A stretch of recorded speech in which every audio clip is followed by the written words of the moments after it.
Geohistoris, Nabi Muhammad SAW merupakan pemegang risalah sekaligus penegak peradaban umat Islam. Amanat ini diteruskan oleh khilafah yang berjalan secara estafet. Yang ketiga, dari pemikiran Ibnu Khaldun, yaitu tradisi hermeneutika dalam pemikiran Ibnu Khaldun. Hermeneutika terdiri dari 3 elemen pokok, yaitu pengarang, teks, dan pembaca. Ketiganya mempunyai dunianya masing-masing, namun harus terjalin hubungan yang dinamis di antara ketiganya, seperti pembaca yang ingin pembaca yang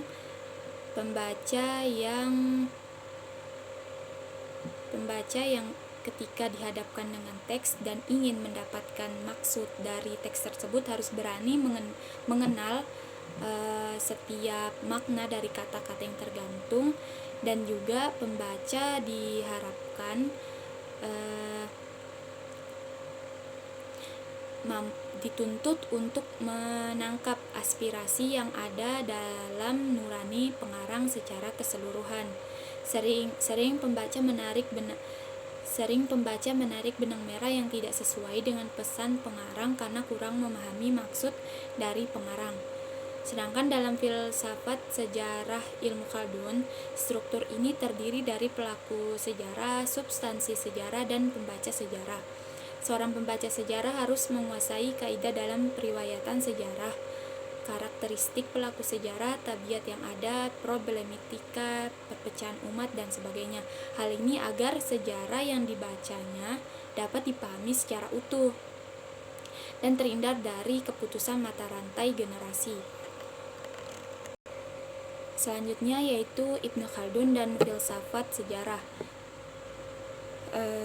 Dalam mengeksplorasi sejarah, Ibnu Khaldun mempunyai keistimewaan dibandingkan dengan ahli sejarah lainnya. Beliau mampu menegakkan kembali otoritas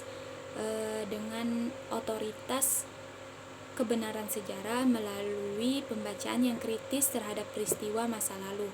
Dalam Muqaddimah, ia membagi pembahasan sejarah dan peradaban umat manusia ke dalam 4 bagian yang terdiri dari 1 pengantar dan 3 pokok pembahasan.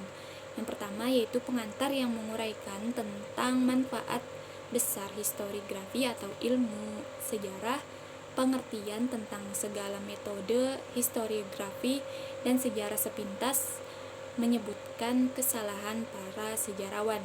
Bagian kedua, pembahasan pertama yang menguraikan tentang peradaban atau umron dan ciri-cirinya yang hakiki. Ciri tersebut mencakup kekuasaan, pemerintahan, mata pencarian, penghidupan, keahlian-keahlian, dan ilmu pengetahuan dengan segala bentuknya. Ketiga yaitu pembahasan kedua yang menguraikan sejarah, generasi, dan negara sejak terciptanya alam hingga kini. Dalam pokok pembahasan ini juga mengandung ulasan sekilas tentang bangsa-bangsa terkenal dan negara-negara yang sejaman dengan mereka. Keempat yaitu pembahasan ketiga menguraikan sejarah bangsa barbar dan Zanatoh yang merupakan bagian dari mereka, khususnya kerajaan dan negara-negara Maghribi atau Maroko. Banyak pemikir sejarah yang mengatakan bahwa Ibnu Khaldun merupakan penggagas ilmu filsafat sejarah. Hal ini bisa dibuktikan dari banyaknya karya ilmu Khaldun yang tersebar di belahan dunia. Dan gagasannya tersebut cemerlang mengenai sejarah. Ibnu Khaldun juga berpendapat bahwa asobia merupakan asas berdirinya suatu negara, dan faktor ekonomis adalah faktor terpenting yang menyebabkan terjadinya perkembangan masyarakat. Selanjutnya, sejarah perkembangan negara menurut Ibnu Khaldun. Negara merupakan suatu makhluk yang lahir, mekar, menjadi tua, dan akhirnya hancur. Jadi, negara mempunyai umur yang sama dengan makhluk-makhluk yang lain. Ibnu Khaldun berpendapat bahwa umur suatu negara bisa dihitung menjadi 3 generasi atau sekitar 120 tahun, di mana setiap generasinya dihitung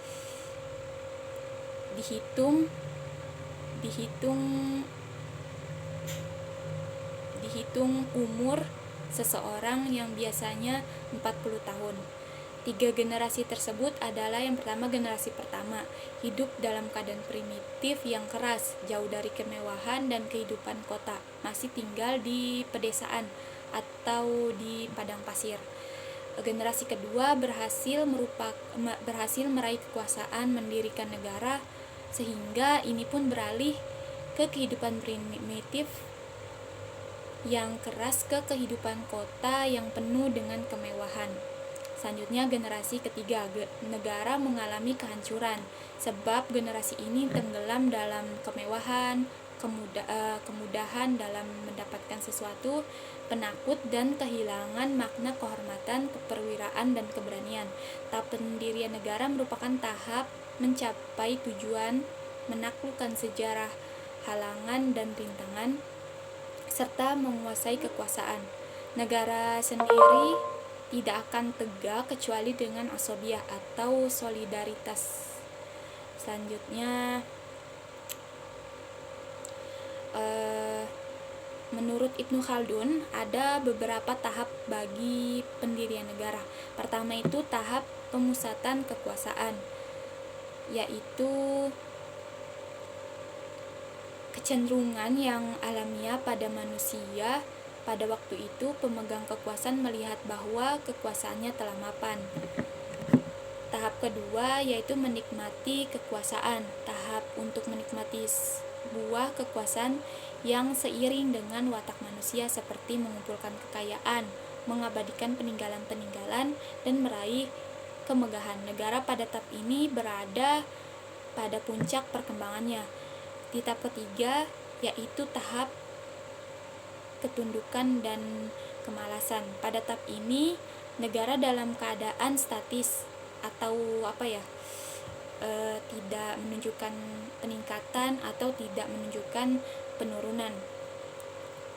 Intinya tidak ada perubahan dan negara seakan-akan sedang menantikan permulaan dari akhir kisahnya. Yang keempat yaitu tahap foya-foya dan penghamburan kekayaan. Negara pada tahap ini telah memasuki masa ketuaan dan dirinya telah diliputi penyakit kronis yang hampir tidak dapat dihindari dan terus menuju keruntuhan. Selanjutnya, politik dalam pandangan Ibnu Khaldun. Ibnu Khaldun memiliki keyakinan bahwa kekuasaan harus ada dalam masyarakat untuk menjaga eksistensinya dan mengatur sistem interaksi muamalah antar mereka.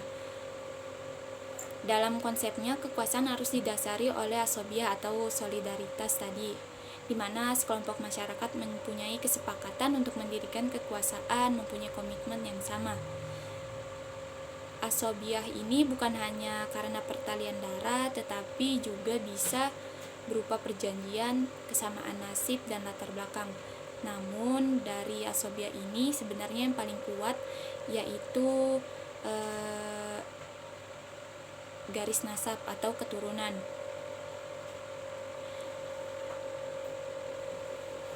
Dari sistem ini terjadinya kudeta dalam sistem khalifah ke sistem kerajaan setelah Ali bin Abi Thalib membuat Ibnu Khaldun semakin yakin tentang signifikan konsep asobiah ini.